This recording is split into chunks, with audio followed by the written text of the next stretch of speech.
Mumbai Indians ने RCB से जीतने की कोशिश ही नहीं की? मतलब अगर आप रदरफोर्ड और हार्दिक पांड्या को हटा दो तो क्या मुंबई इंडियन ने पूरा जोर लगाया वो आरसीबी को हरा दे? वेल, स्टैट्स कहते हैं कि आरसीबी ने मुंबई इंडियंस को 18 रनों से मैच हरा दिया। आरसीबी ने 240 रन बनाए, मुंबई इंडियंस जो है वो 222 बनाती है। आरसीबी ने 5 बार की चैंपियन को बीते 8 मुकाबलों में 6 बार हराया है। वो राइवलरी जो होती थी अब नहीं दिख रही है। लेकिन आज के मैच में मेरा सवाल यह है कि क्या मुंबई इंडियन लड़कर हारी? क्या मुंबई इंडियंस कागज पर बहुत बड़े शेर लेकिन गेंदबाजी में ढेर? क्योंकि मुंबई इंडियंस की अगर आप टीम देखें तो आपको दिखाई पड़ता है आपके पास रियान रिकल्टन, क्विंटन डिकॉक है, रोहित शर्मा जैसा ओपनर है, तिलक वर्मा इंडियन प्लेयर है, सूर्य कुमार यादव है, आपके पास हार्दिक पांड्या है, रदरफोर्ड है, नमन धीर है, सैंटनर है। बैटिंग 8 नंबर तक जाती है, गेंदबाजी में भरे पड़े हैं भाई साहब। आपके पास दीपक चहर है जिन्हें आप खिला नहीं रहे हो क्योंकि शार्दुल ठाकुर खिलाना था। आपके पास ट्रेंट बोल्ट है, आपके पास जसप्रीत बुमराह है, आपके पास सैंटनर है, आपके पास और बहुत सारे बॉलर हैं।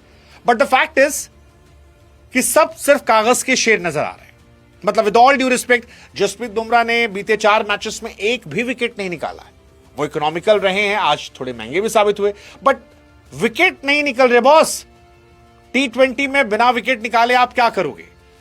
दीपक चहर गायब हो गए, ट्रेंट बोल्ट ऐसा लगता पीक जा चुका है, सैंटनर उतने इंपैक्टफुल नहीं हो रहे। और बैटिंग की जहां तक बात है तो ऐसा लगता है कि मुंबई इंडियंस वो जो नए जमाने क्रिकेट है उससे मैच नहीं कर पा रही, क्योंकि यहीं से निकलकर टिम डेविड ने बताया कि किस तरह क्रिकेट खेली जाती है।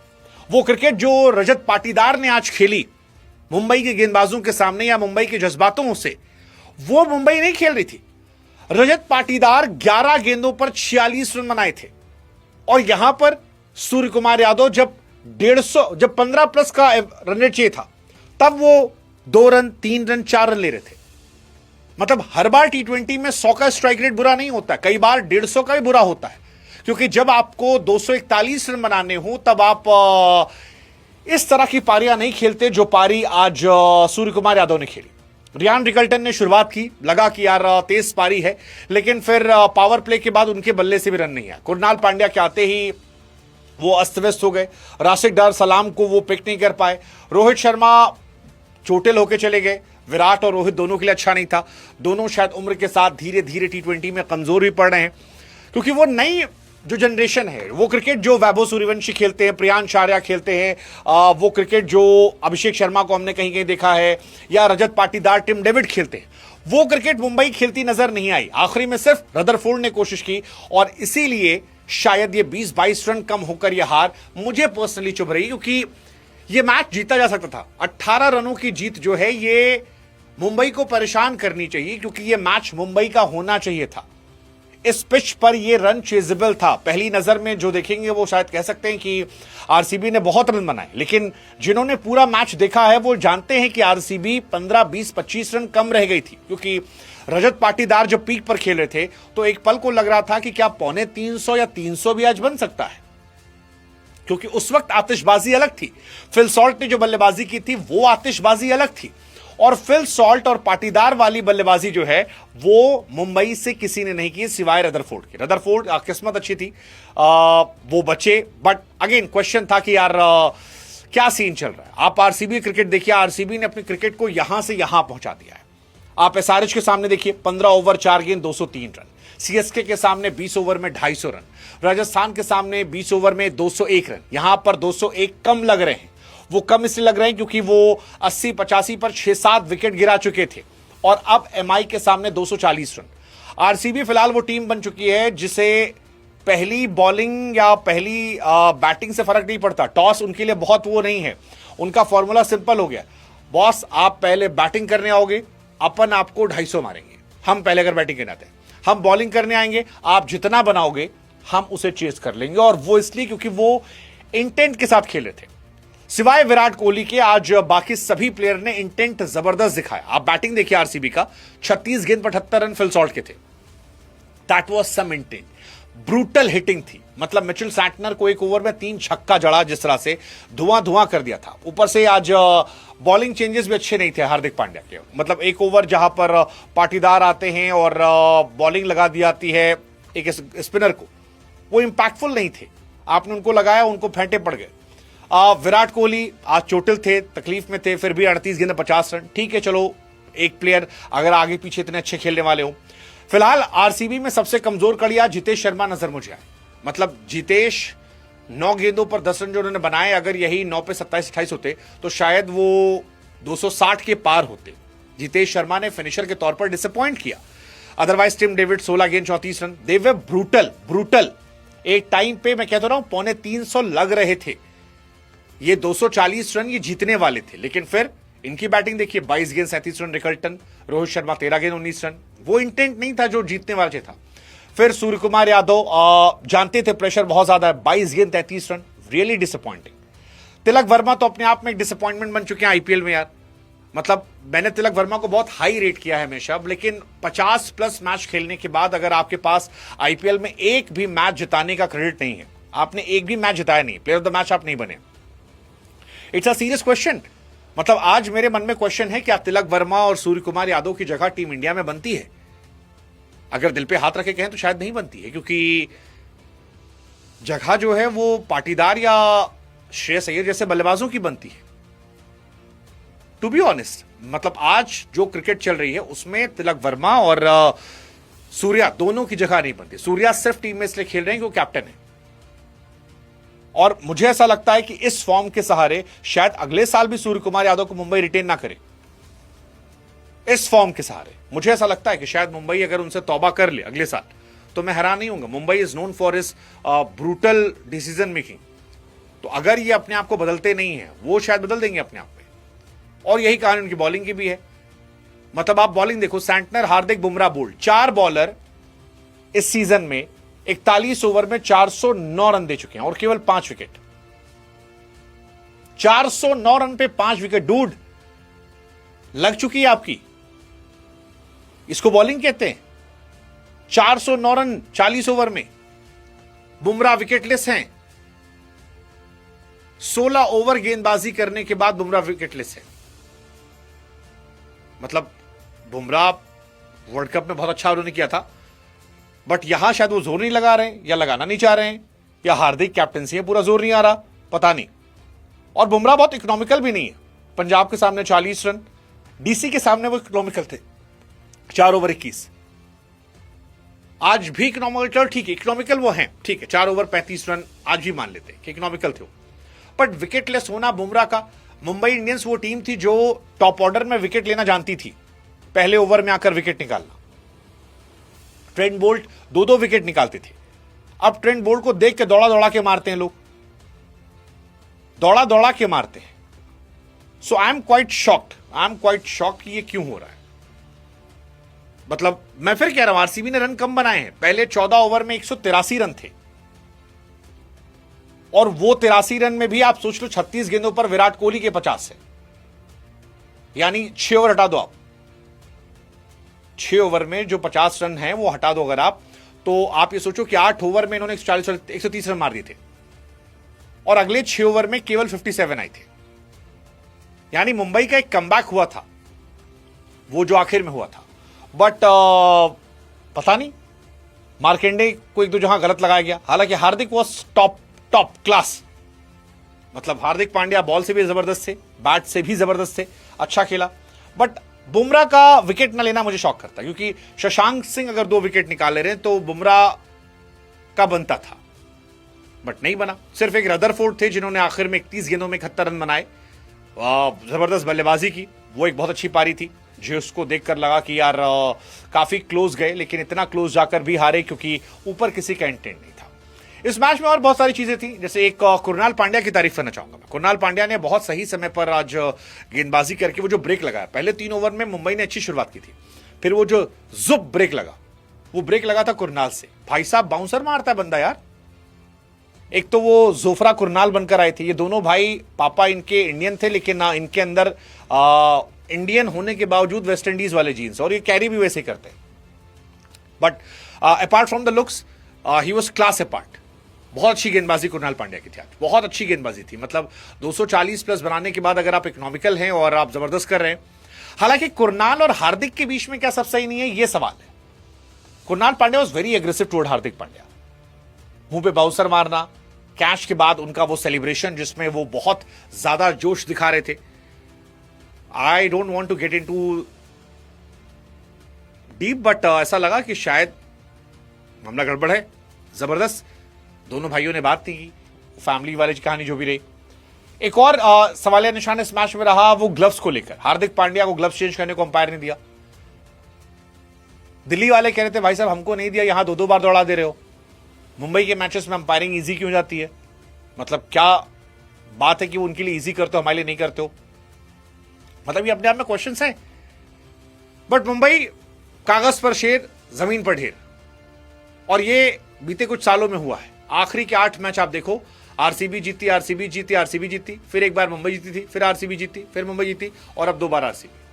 वो जमाने अलग थे जब आरसीबी को सीएसके और एमआई वाले मजाक में उड़ाते थे। मतलब अगर आप देखोगे Mumbai captains versus RCB Wankhede में, रोहित शर्मा के दौर में सिर्फ एक मैच वो हारे हैं, हार्दिक में सिर्फ एक जीते हैं। ये कहानी अपने आप में बताने के लिए काफी है।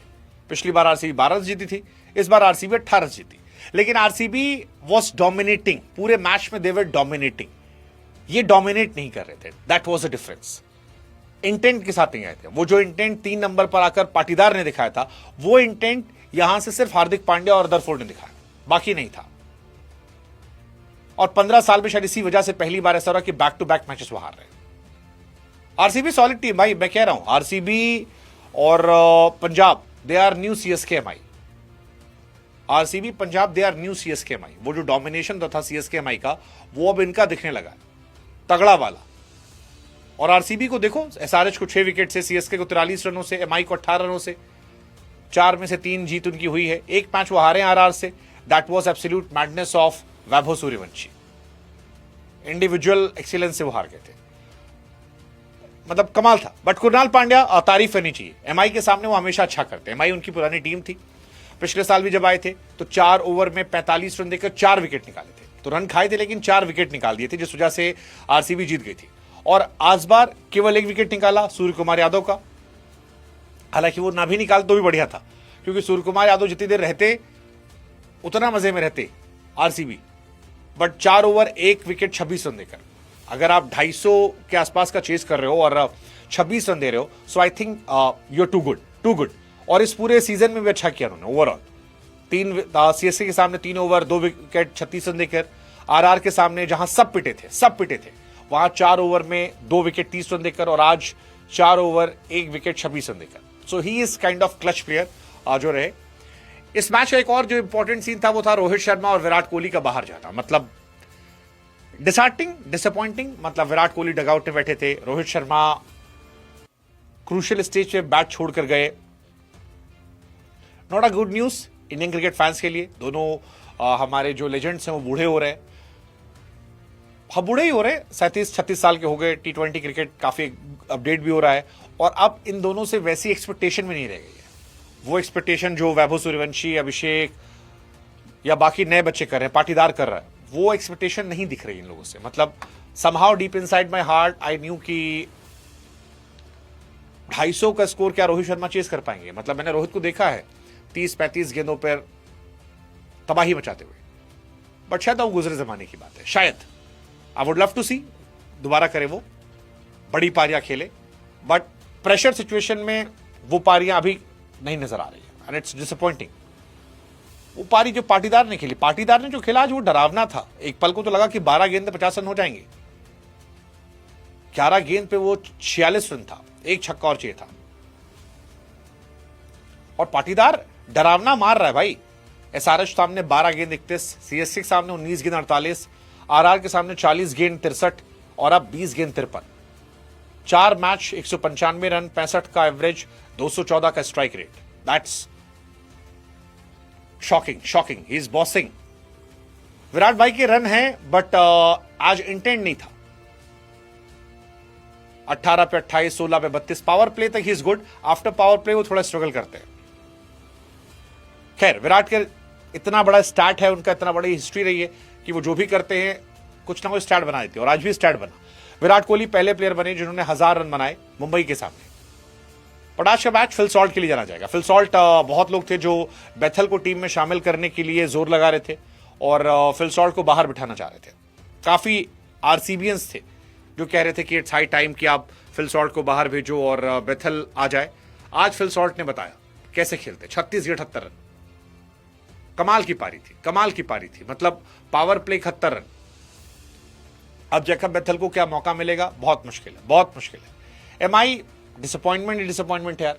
तिलक वर्मा 58 मैच यार, 58 मैच में एक मैन ऑफ द मैच नहीं आपके पास। दमन धीर, आज मौका था स्लॉग हिटिंग करने का, डिसअपॉइंटमेंट। पाटीदार और श्रेयस अय्यर को मौका मिलना चाहिए, दे ट्रूली डिजर्व। ये गंभीर अगर करियर ना बर्बाद करे तो बनता है उनका, बनता है उनका, मतलब दे आर नेक्स्ट लेवल यार। और सूर्य कुमार यादव को तो अब डिक्लाइनिंग फॉर्म है यार। आई थिंक वो जो सूर्य उदय हुआ था अब सूर्य अस्त की तरफ है। सूर्य अब आउटडेटेड प्लेयर लगते हैं, दैट्स पेनफुल। सूर्या को देखकर एक्साइटमेंट बढ़ती थी, सूर्या की बैटिंग देखने के लिए क्रिकेट मैच खोलकर बैठ जाया करते थे। अब पता होता कि आउट हो जाएंगे या टुकुर टुकुर खेलेंगे। So I think that difference is one of the reason why Mumbai Indians is declining, मुझे ये लगता है। भाई करंट देखो, क्रिकेट में जो अच्छा कर रहा है उसका करंट फॉर्म होना चाहिए, और करंट फॉर्म श्रेयस अय्यर और पाटीदार कोई तोड़ नहीं है। दोनों मुझे लगता है दोनों को टीम इंडिया भेज चाहिए। अय्यर भी कमाल है यार, 49 छक्के मार चुका है। चेजेस में उसके अर्शतक पे अर्शतक है, मतलब 6 अर्शतक उसके चेज में है। सो प्रेशर में खेलना अय्यर को आता है। और अय्यर जो पहले स्ट्राइक रेट की वजह से थोड़ा डाउटफुल लगता था मुझे कि 135-40 का स्ट्राइक रेट है, अब उन्होंने अपना स्ट्राइक रेट बढ़ा दिया है। और सेम कहानी जो है वो पाटीदार ने की। आज ही देखो आप, मयंक मार्कंडे को लाया गया 6-6-6, शार्दुल को लाया गया 4-4-6, बोल्ट को लाया गया 4-6। ये डोमिनेशन था उसका, इसलिए मुझे लगता है कि इन दोनों को लाना चाहिए। आप किसको हटाओगे देख लो, आप सूर्य कुमार यादव को हटाओ, रिंकू सिंह को हटाओ, तिलक वर्मा को हटाओ, किसको हटाओ तो पता नहीं। बट इस तरह की परफॉर्मेंस अगर पूरे वर्ल्ड कप में जारी रहे, पूरे आईपीएल जारी रहती है, तो I believe they both deserve to be in team India. ऐसा मुझे तो लगता है, आप बताओ, आपको नहीं लगता? मुझे तो लगता है कि भाई इनको मौका मिलना चाहिए इस तरह की परफॉर्मेंस पे। बाकी इट्स डिसअपॉइंटिंग यार, मतलब मुझे सीएसके से ज्यादा उम्मीदें हैं एमआई से। सीएसके में at least they have Ayush Mhatre who can play, CSK they have Sanju Samson who can smash अपने दिन पे, शिवम दुबे अपने दिन पे, दे हैव डिवॉल्ट ब्रेविस अपने दिन पे, ऋतुराज फॉर्म में आ गए वो अपने दिन पे। यहां तो भाई साहब एमआई की खत्म कहानी है। ऊपर 3-4 में तो यकीन नहीं हो रहा मुझे अभी समझ नहीं आ रहा ये क्विंटन डिकॉक क्यों नहीं खिला रहे। Quinton de Kock is a far better player, far better player. उसको आपने डगआउट में शोभा बढ़वा रखी है। आई हैव नो आइडिया कि ये क्यों चल रहा है, but Quinton de Kock I think उनको आना चाहिए। क्विंटन डिकॉक आए, स्टेबिलिटी भी लाते हैं, तेज भी खेलते हैं और मैचेस पलट सकते हैं, वो अच्छी फॉर्म में रहे। सो वो शायद कुछ कर सकते हैं। बाकी it's very disappointing to see Mumbai Indians losing like this. Trent Boult 4 over 50 run यार, क्या मतलब है? Santner 43, Mayank Markande 2 over 40 run, Shardul 2 over 32 run. ये तो पिटाई हो रही है। और यहां बैटिंग देखो, 22 गेंद 33 रन, 3 गेंद 1 रन। मतलब मैं फिर कह रहा हूं, रदरफोर्ड और हार्दिक पांड्या के अलावा जोर नहीं लगाया लोगों ने। राशिद डार सलाम ने 3 ओवर में 23 रन दिए, कुरनाल ने 4 ओवर में 26 रन दिए। ये बता रहा है ना कि यार दोनों टीम ने कितना जोर लगाया, इंटेंट कितना लगता। ये हार इंटेंट की थी मेरे हिसाब से, और इंटेंट मुंबई इंडियन का नहीं था। एंड अब मुझे इस सीजन मुंबई इंडियंस से ड्रास्टिक चेंज चाहिए, otherwise I am not gonna keep them in my top 4। मैं अपने टॉप 4 में नहीं रहा हूं। मेरे टॉप 4 में 2 टीमें पक्की है, one is Punjab, second is RCB, third can be probably RR. Solid bowling lineup है, बैटिंग में कुछ कमियां हैं मिडिल ऑर्डर में, बट ऊपर बहुत स्ट्रांग है। फॉर्म अच्छी लगी है, फॉर्म अच्छी लगी है, मेन चीज है फॉर्म लगी हुई है, बॉलिंग उनकी अच्छी है। और 8 पॉइंट पा चुके हैं, 4 मैच उनको और जीतने हैं। वैभव जिस मूड में है 2-3 मैच तो अकेले जिता देगा वो। सो आई बिलीव वो अच्छा कर सकते हैं। उनकी बैटिंग बॉलिंग दोनों सॉर्टेड है। मिडिल ऑर्डर उनका थोड़ा सा कमजोर है, इसलिए उनको 3 नंबर पे रखा मैंने। बट ये 2 टीमें सॉलिड है। टॉप 4 में मेरी 3 टीमें, आप बताओ आपकी टॉप 4 में 3 टीमें कौन सी हैं? कमेंट सेक्शन इंतजार कर आपका।